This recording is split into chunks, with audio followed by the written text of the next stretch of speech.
single kettlebell workout with you. Today's workout is going to focus more on the upper body. You will want one single kettlebell, nothing too heavy. It should be something that you can press and hold overhead. So think about that when you're choosing your weight. And all of these exercises can also be done if you have a dumbbell and not a kettlebell at home, so just keep that in mind. So if you don't have a kettlebell, don't feel like you can't do it, go ahead and just grab it yourself. All you need is one single weight for all of these exercises. We're going to be doing intervals today, so the intervals are going to be 40 seconds of work, 20 seconds of rest. For the ones that are single-sided exercises, you're going to do 40 seconds on one side, rest for 20, 40 seconds on the other side, rest for 20, and then move to the next exercise.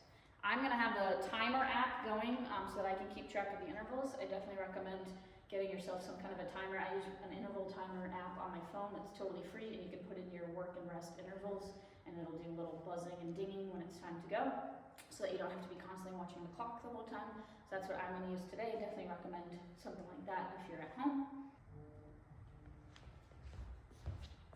Alright, so this first one that we're going to do is the windmill. So you're going to grab the kettlebell, press it straight up overhead, turn your feet away from the hand that has the kettlebell, and then keeping the kettlebell straight up to the ceiling, folding yourself down, sliding that hand towards the instep of your shoe, and then use the core to pull yourself up and stand nice and tall. So kettlebell stays straight up to the ceiling as if there's a magnet pulling it to the ceiling.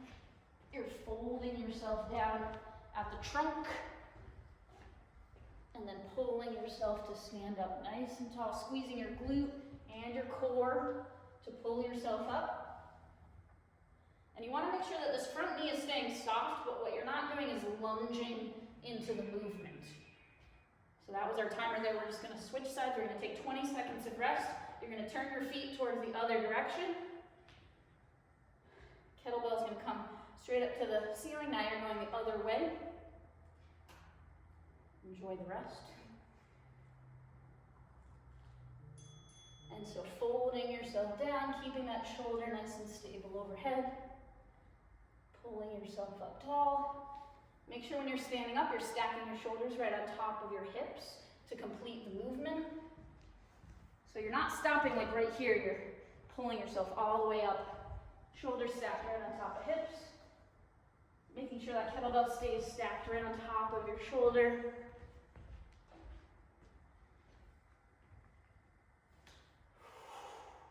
And don't forget to breathe.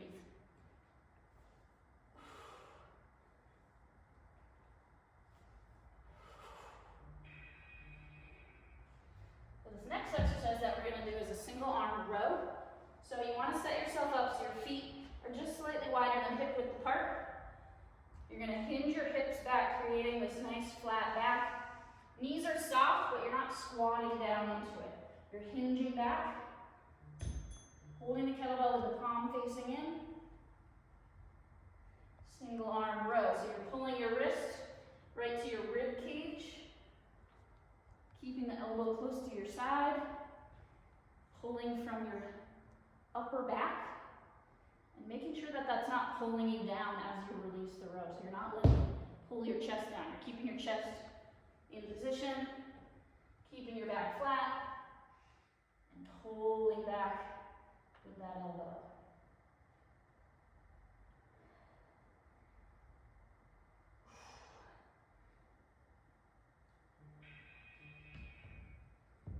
We're going to take 20 seconds rest. Switch sides, so if you need to kind of shake out your legs a little bit and reset your hinge, I would recommend doing that on your rest.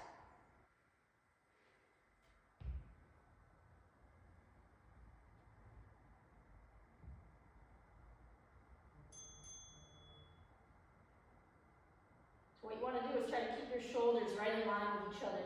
So even though only one arm is rowing, I'm not letting it pull my shoulders out of alignment. So the shoulders stay parallel. The hips stay parallel.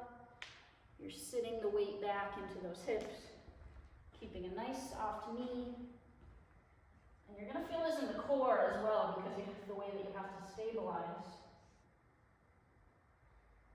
So you're trying to resist twisting all over the place, keeping that core nice and tight. You can even put your hand right on the core to remind you to keep it nice and tight and braced. And And that's going to be our rest right there. So this last one that we're going to do of this circuit is a bridge floor press. So even though this is an upper body workout, we're getting a little bit of glutes. So what you're going to do is set up in a glute bridge position, and then you're going to do single arm floor press. So the wrist is stacked right on top of the elbow. As you come down, the elbow taps the floor, pressing up towards the ceiling at a slight diagonal in. So you're sort of pressing towards your midline, squeezing your glutes the whole time so that the hips don't sink back down to the floor. Let the elbow come all the way down, tap the floor in between each rep. Hold on to that bridge, keep squeezing the glutes. When it's time to switch sides, don't pass the weight over your face, bring it over your head, just in case, so that you don't whack yourself in the nose. And then we're going to set up on the other side. So wrist is stacked on top of elbow, you're starting in a nice 90-degree. Lifting your hips, squeezing the glutes, and then single arm, pressing from the chest, using that tricep, holding onto your bridge. Really lock out your hips and squeeze your glutes the whole time.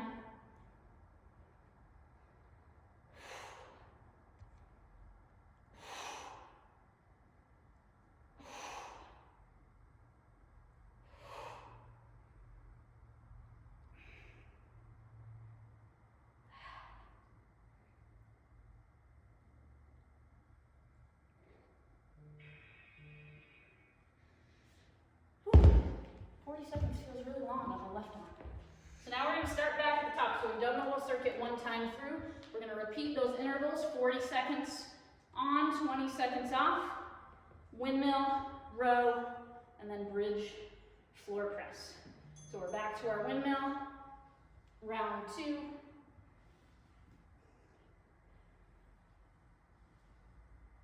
Keeping that shoulder braced, making sure the kettlebell's not pulling your arm behind you. It's staying stacked right on top, from shoulder to elbow to wrist.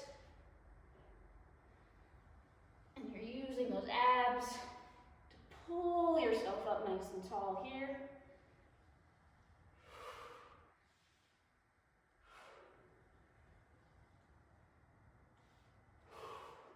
I recommend keeping your eyes up towards the kettlebell. We're going to switch sides. The other thing that you want to make sure with all these kettlebell exercises is that you're keeping a good neutral wrist and you're not letting the kettlebell pull you like you can see here. You want to rotate your hands so the knuckles stay up to the ceiling and you've got a nice neutral line with your wrist.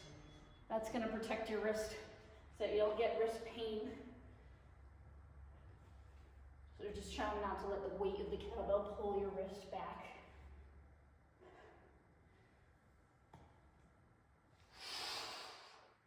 When you pull yourself up, that arm should be just outside your ear, nice and tall through the spine. Shoulders stacked right on top of hips.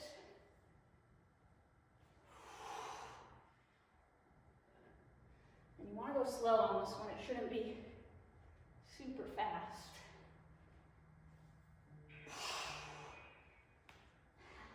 All right, so now we're going to go back to our single arm row.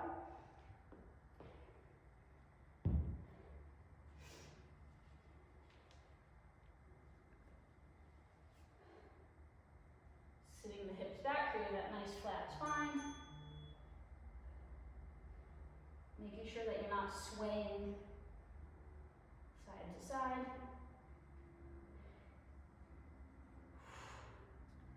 I like to just kind of put this arm out here for balance and to remind me to keep my shoulders in line. But like I said earlier, you can also put it on your core to just kind of remind you to stay nice and tight. Making sure when you're lowering it to the floor, it's not dropping your shoulder.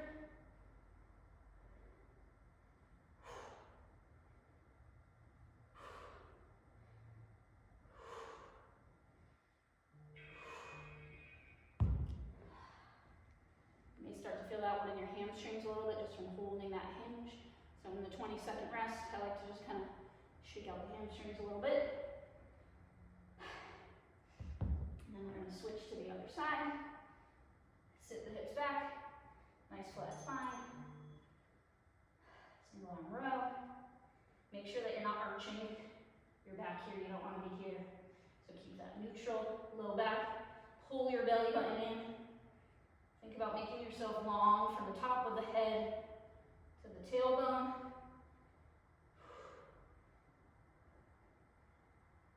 Pulling from that upper back. Keeping that shoulder away from your ear.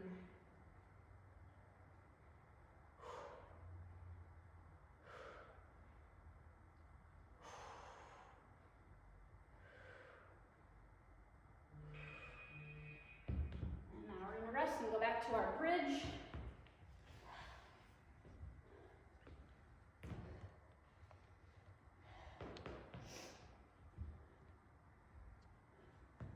Again, making sure that you have that nice neutral wrist and it's not pulling you back here. Lifting hips off the ground. I like to have this hand off the ground just to remind myself not to cheat and push off the floor so that you're really using your glutes to lift your hips.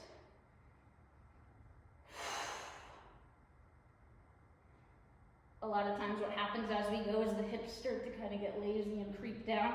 So just make sure that you're actively squeezing your glutes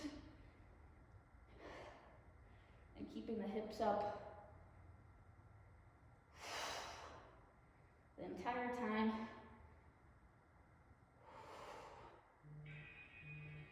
And again, we're not passing the kettlebell over our face, bringing it around safely over your head. Resetting your bridge, resetting your neutral wrist. Making sure you're starting at that nice 90-degree angle.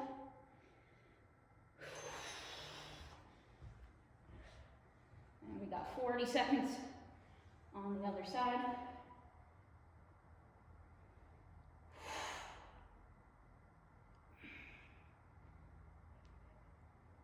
Remember, you're pressing in slightly as you press up so that you're not like out here. That's going to be bad on your shoulder. So just make sure when you're coming up that the kettlebell is not pulling your arm away from your body over here, but it's actually coming in slightly towards your midline.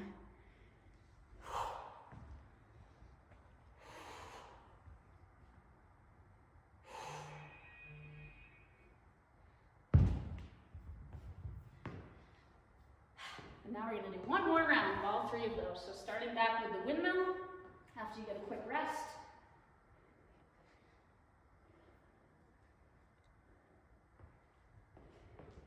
Toes point away from the hand with the bell. One last round. 40 seconds on each side. Folding yourself down. Pulling up tall.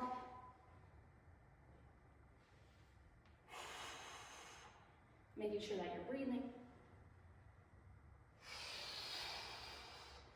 I always recommend, if you're not sure where to breathe, exhale through the effort.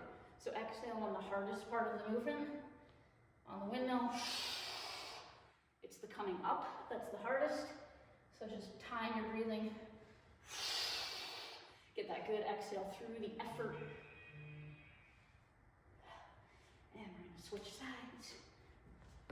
So again, you can do a dumbbell easily with all of these. If you don't have a kettlebell at home, just holding the dumbbell straight up to the ceiling.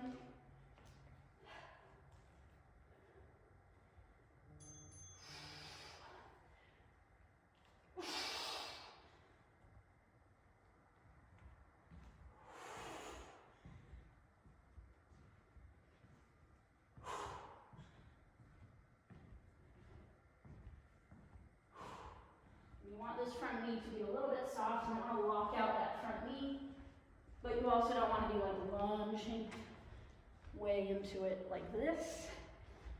The knee is soft, but the folding comes from up here. Stand up tall. Think about moving your body under the kettlebell rather than moving the kettlebell over your body.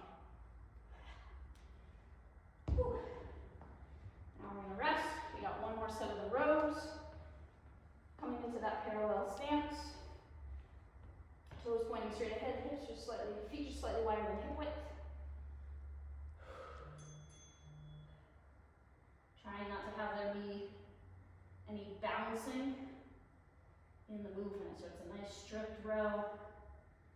Pulling back through that shoulder blade. Elbow stays tucked in close to your side. Back stays nice and flat. Glutes and hamstrings are working just by holding this position.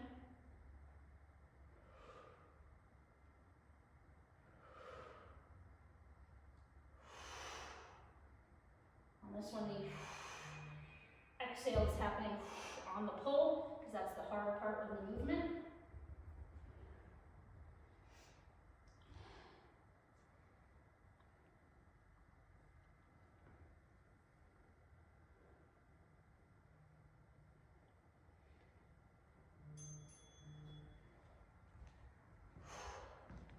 Keeping that palm facing in towards your midline. Pulling that wrist right to the rib.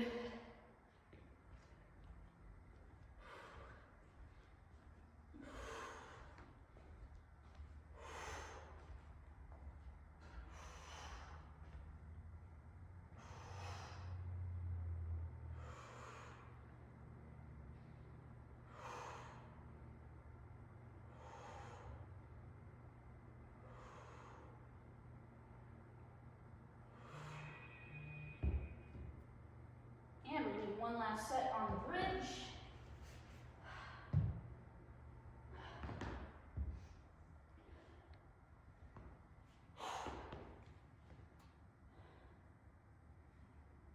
Creating that nice 90-degree angle. Taking a second to make sure your wrist is nice and neutral.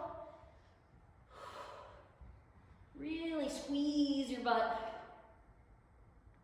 The more you can squeeze your butt, the less hard it will feel on the arms. So the more stable base that you can create, it'll distract you from how much it hurts on the upper body.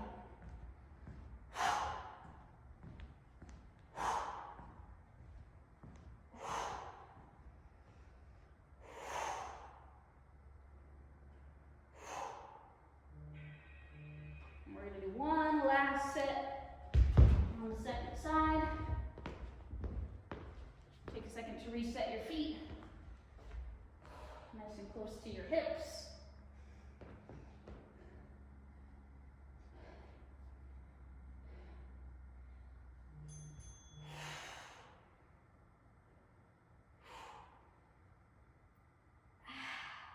Exhaling through the push, the hardest part of the movement.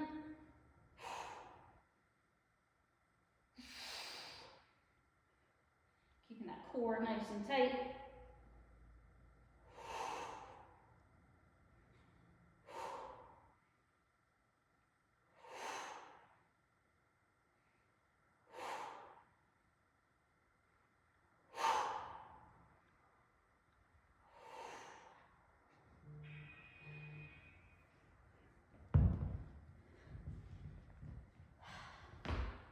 In case you were wondering if that was hard, I'm very sweaty.